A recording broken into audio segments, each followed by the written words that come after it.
Welcome to GRE Snacks, snackable episodes about the GRE exam and graduate school admissions.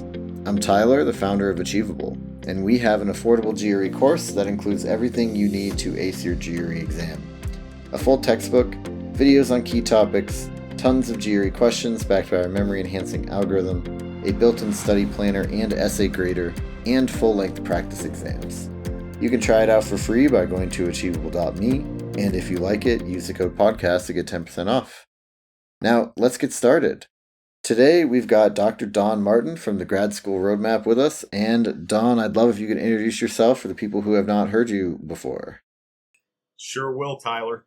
Thanks so much for having me back. It's great to be here. And I guess my claim to fame, if you will, is that I spent my entire career, I'm still actually doing that as we speak, in the field of enrollment and student services, in particular admissions at some really wonderful schools, including Northwestern University, the Booth School of Business at the University of Chicago, Columbia University.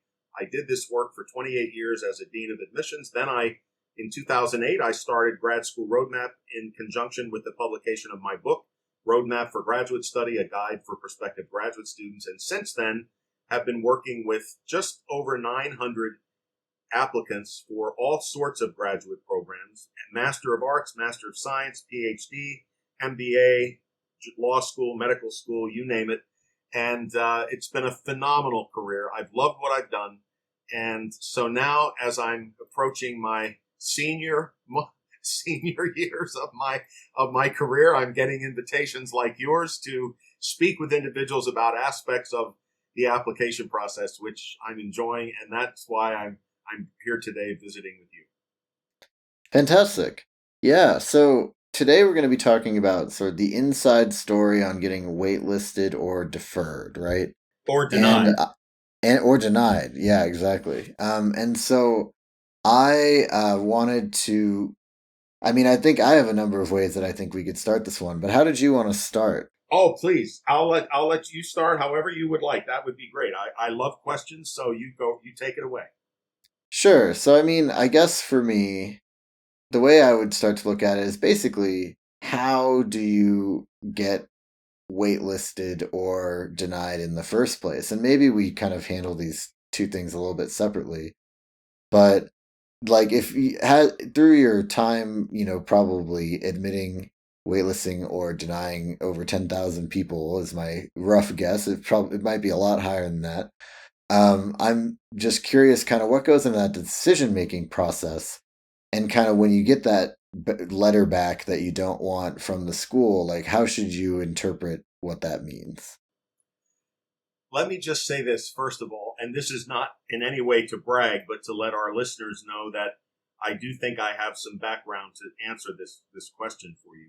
During my time in full-time higher ed, the 28 years, I evaluated over 125,000 applications. That was the number. Now, a little bit more than 10,000. But the number that got admitted, of course, was far, far lower than that. That was right. Unfortunately, I had to say no to far more applicants than I could say yes to. To give you some idea, each incoming class at Chicago Booth while I was there was about 500 students. I was there 11 years. So that would be about 5,500 students somewhere in there that I admitted. So your estimate of how many got in is a little closer to 10. It's a little more than 10,000, but not probably as high as 20,000. So it was a very small group that got in. So now to answer your question, how does someone get waitlisted or denied? Something that many applicants may not realize is that the admissions dean or director does not determine the size of the incoming class each year or the makeup of that class. That decision is communicated to the dean of admissions from usually the president or a vice president in charge of enrollment, to whom they report. Every year, I would meet with my supervisor, who was the dean or of a school or the vice president or the president. And they would say, Don, next fall, a year from now, this is what we want you to bring in terms of the number of students and the makeup of that class, what it looks like, how many men, how many women, how many international students, how many American citizens, on and on. So I never had the authority to say, okay, here's what I'm going to do. That was given to me. And within that instruction, I then was entrusted with bringing in that group that was asked for. Well, one very immediate fact is that there were often many more applicants than I could take. Of course, some years I had 5,000 applications for 500 seats. Mm-hmm. And furthermore, many times applicants tend to have an idea of whether or not they think they have a chance of getting in, which causes them to apply, which means that most applicants are pretty good. This was not a matter of only 500 students in the case of Chicago or at Northwestern, maybe 300 students every year. It wasn't that there were only 500 outstanding applicants and it was an easy job. That was not true. 90 to 95% of the applicant pool every year, if I had just thrown their applications up in the air and picked the first 500 that landed over here, they would have all done well. This was not. So the issue of a waiting list or being denied oftentimes, first and foremost, has to do with the number of openings there are in the class. And applicants need to be realistic going into this. If you're applying to a program that's going to take 300 students and you have 8,000 applications, you need to be realistic at the beginning that there's a very strong likelihood you may not be included in that 300. It's a small number from 8,000. So what results in someone being placed on a waiting list versus someone being denied? I'll start with being denied. If you are denied, it basically means not that you do not have the potential to do graduate level work, but that in that year, based on the applicant pool that was there, based on the instructions given to the dean of who was to be admitted and in what way, we weren't able to offer admission. You were not quite as competitive as those that we offered admission to. And so we had to say no. Again, that's very hard for anyone to hear. People used to think you have such an easy job, Don. You get so many more applications than you can take. It must be easy. Well, it was the opposite. It was very difficult. Every folder I opened, every essay I read, I realized that in most cases, this was someone who really wanted to be at my school. They really wanted to go there. And I was going to have to say no 9 times for every 1 time I said yes. So, that's how a denial decision would be made. For waitlist, usually that means, look, this is somebody we really do have an interest in, but there's at least 1 or 2 things in the application that don't add up to us, or we believe we need more information about. We want to take a little more time with this applicant. And so we will place them on. And what many applicants falsely assume is that if you're placed on a waiting list, that means you're very close to being denied. And it's the opposite. It means if we felt we weren't able to admit, we would tell you that. We're not trying to keep you hanging on. So if you're waitlisted, it actually means there's a chance, a very strong chance you could be admitted. And so it basically means we want to take a little bit more time to think about what you've submitted to us. We may have a few questions we want to ask you. We may want you to send an additional letter of recommendation or something that will help us make sure that we have the full picture before we make a final decision. The last thing I'll say about both of these decisions, I say this in every presentation I ever give if I talk about the notification process. 4 words, if you're waitlisted or denied. This is not personal. It is not in any way an attack on you. I know no one likes to be denied. I understand that. That's human nature. Nobody. When you apply somewhere, you'd like to be in the driver's seat and get admitted, and then you make the call whether or not you're going to accept that offer. I get that. I'm that way too. But in truth, it is not personal at all. It just isn't.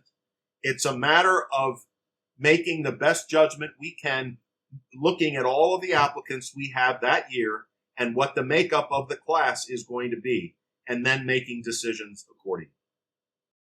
Got it.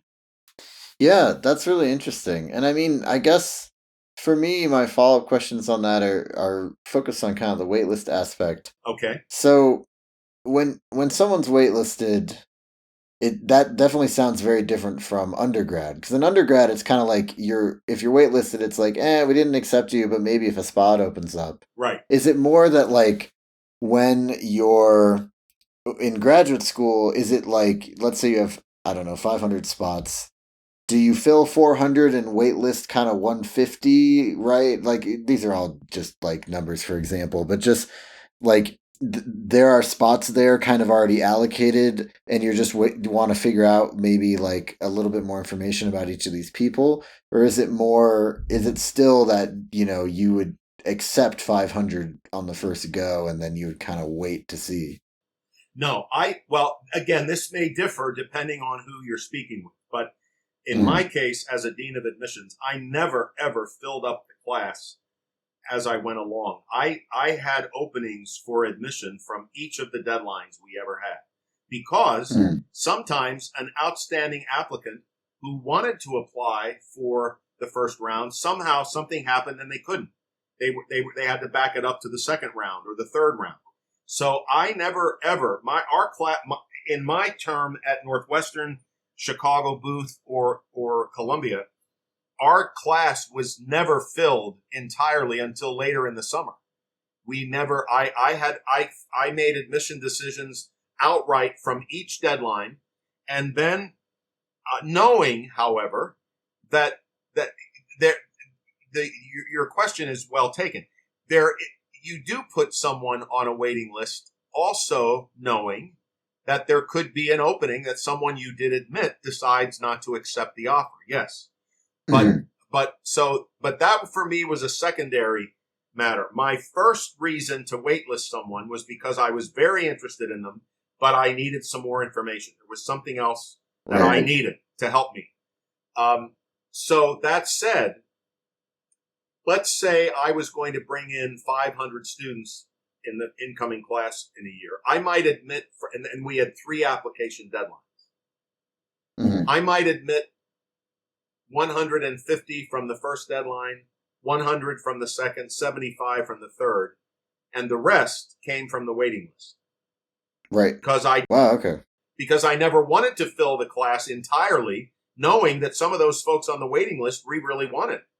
And so this is where responding, if you're waitlisted, however you're asked to do that, is important. And letting if you get waitlisted at an institution that is your first choice, letting the admissions committee, I know the word wait becomes a 4-letter word because you really don't know anything. You're back to square one. You have no idea what's happening.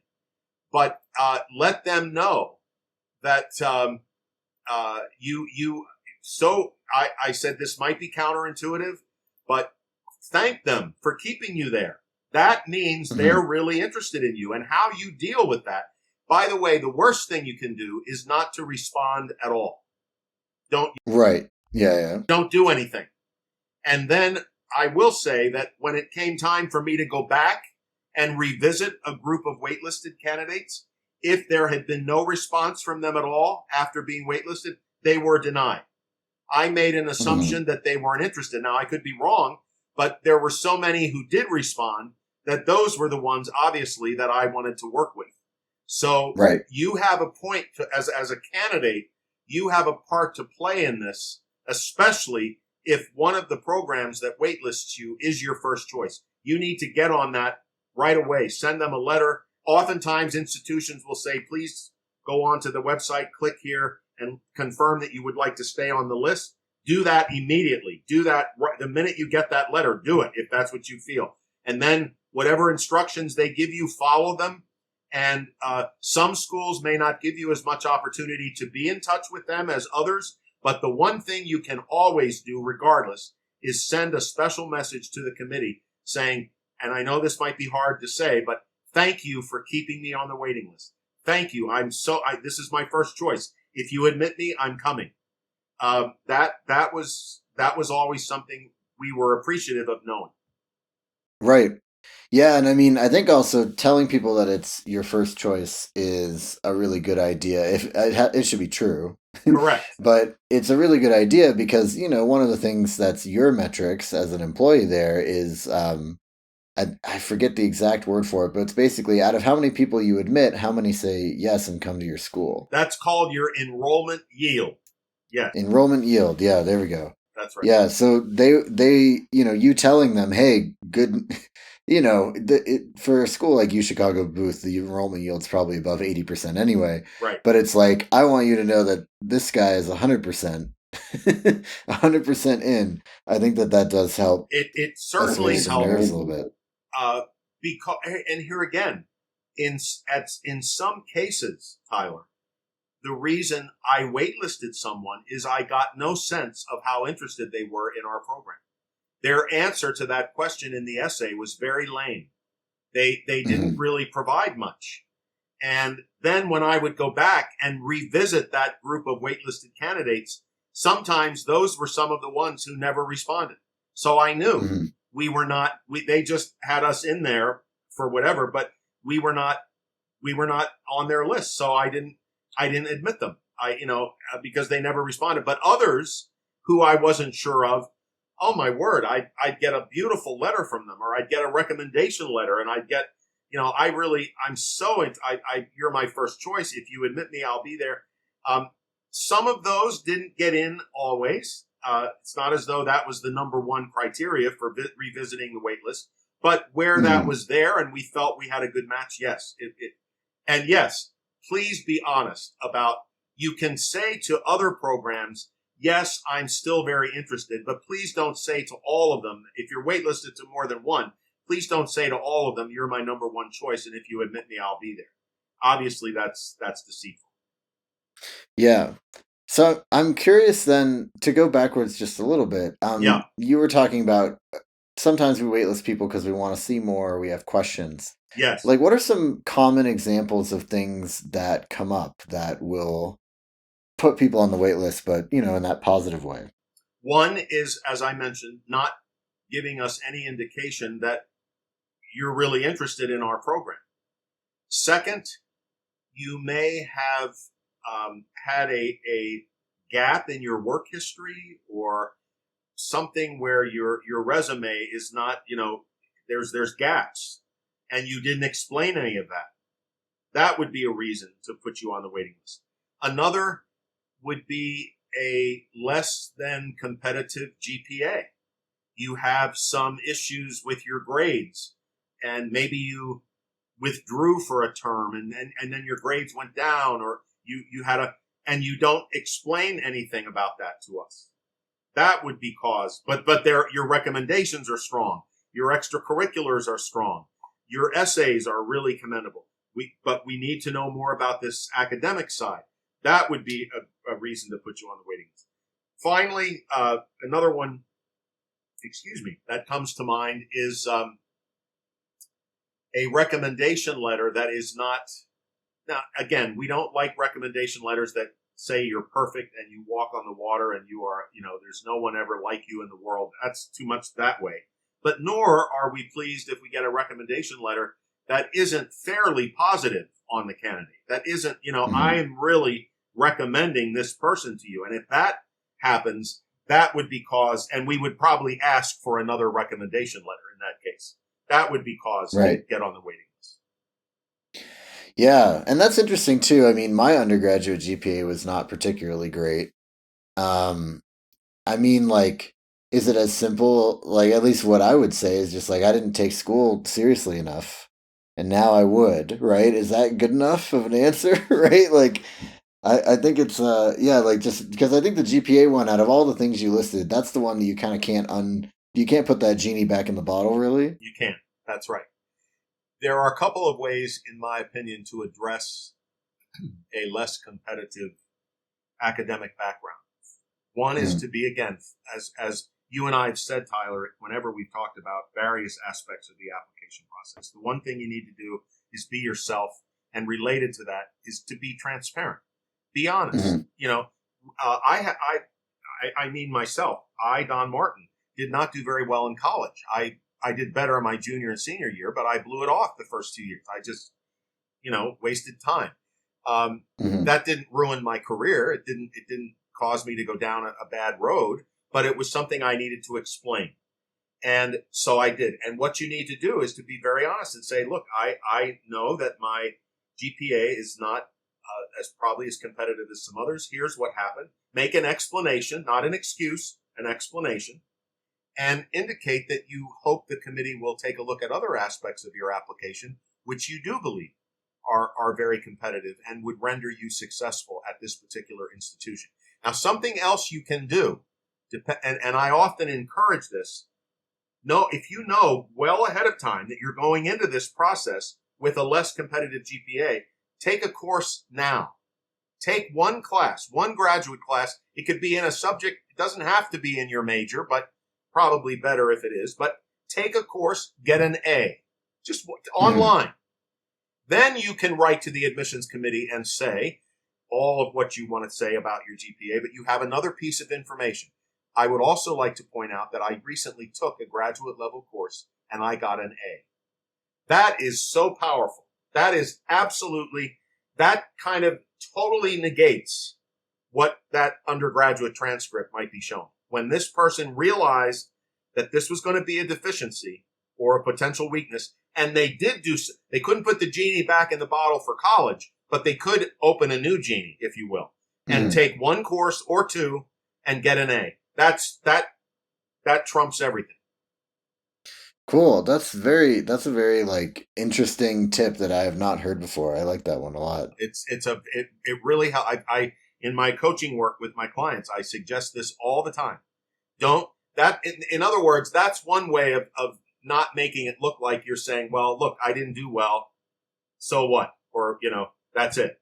No, I didn't do well, but I'm trying to show you now that I can and that I will by taking this class. It's a very I admitted so many students like that who had that undergraduate background, but took a course or two more recently and aced it. That showed me where they were, that they meant business, that they were, and that's a very, very powerful. And if I may go back to one thing about where we talked about letters of recommendation that might hinder an applicant. In all honesty, Tyler, and maybe we can do a podcast about this someday if you ever want to. Listen to me inviting myself. I'm so sorry. I'm being so shameless. But anyway, about 90 to 95% of recommendation letters that I read were meaningless.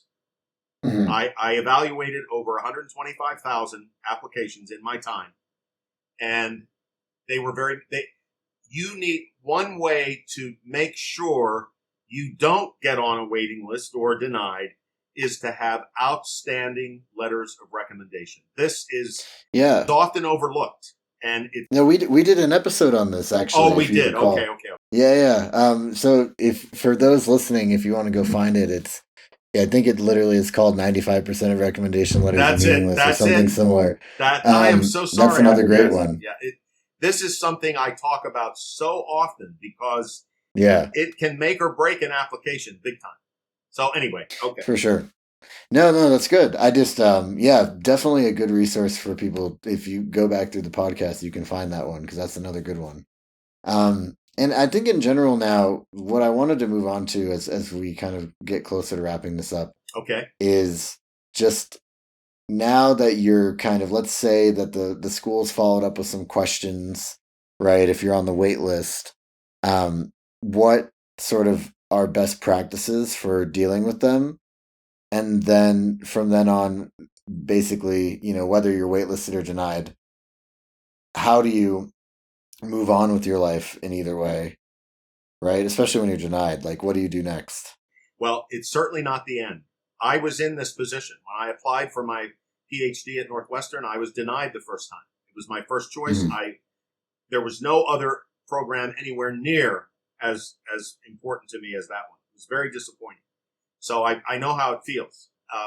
So let's let's say you're denied, and this was your first choice. You really want to be there. In my opinion, I would reach out to them and tell them that and ask them, is there something I can do better? I'd like to reapply, and wait a year, and you have a year to build on what you might hear from them and make. And by the way, here's another misunderstanding or myth that many applicants believe, and that is if you're denied once, you'll be denied again every time you apply. That is absolutely false. Your chances of getting admitted go up as a reapplicant, not down. So you have the option, if this is something you really want to do, get some feedback, contact them, let them know, and reapply and really pursue that. Now, if you're waitlisted and you have followed all of what they've asked, you've sent in your materials and you did everything you could, and then you have to wait again. As I said, it's a 4-letter word. You have to wait until you hear from them. I would estimate, again, now, I've not been in full-time admissions work for a little while, but I would estimate, Tyler, that probably 70 to 80% of waitlisted candidates get in ultimately. It's a very high percentage. There are some where maybe toward the end there is no room left. You had a larger yield than you expected. And so now, one thing that I did a few times, I admitted some students who had waited on the waiting list and who said that we were their first choice. I went ahead and admitted them for the following year, so they didn't have to reapply. And I said, look, if you still want us next year, you're in. You're admitted right off the bat. Other times I did not do that. I denied them. But I will tell you that 90 to 95% of the time, a waitlisted candidate who was not able to be admitted in that year and reapplies will be admitted. Hands down. It's almost a foregone conclusion. Yeah, why is that? Like, I mean, assuming that is part of it just that they've had another year to develop their application, and well, if I think your question was what happened, what do they do if they responded and answered all the questions you had and you still didn't admit them? What that showed is they took to heart everything we said. They did respond, they did everything, but we weren't able to admit. What that means is they are an admissible candidate, and definitely with another year of experience under their belt. And assuming we're still their first choice, it's a no-brainer. They're in. And I always recommended that those folks apply in the first round. Apply in the very first round. Remind us of the situation. And I admitted, honestly, probably 99% of in my tenure. It was a shoo-in. Yeah, that's great. That's like a really insightful tip. Anything else before we wrap up here? I guess my biggest advice in this regard is don't give up and don't be deterred and don't take it personally if you don't get in or you get waitlisted. This is not admissions deans. I'm not asking for pity here, but admissions deans have a very tough job. They can only take a certain number and they have all these amazing candidates. It's a very difficult, it was not something I relished every year. When I had to sign all those deny letters. I wasn't, oh, this is really fun. It wasn't. So don't take it personally. Don't be deterred. Don't get discouraged. Hang in there. And if you need to, apply again. And what you'll find is looking back, that extra year might have made all the difference. Fantastic. Thank you so much. This has been GRE Snacks, hosted by Tyler from Achievable with Dr. Don Martin from Grad School Road Map. And Achievable has a great online GRE course that you can try for free at achievable.me. And if you like it, use the code podcast to get 10% off.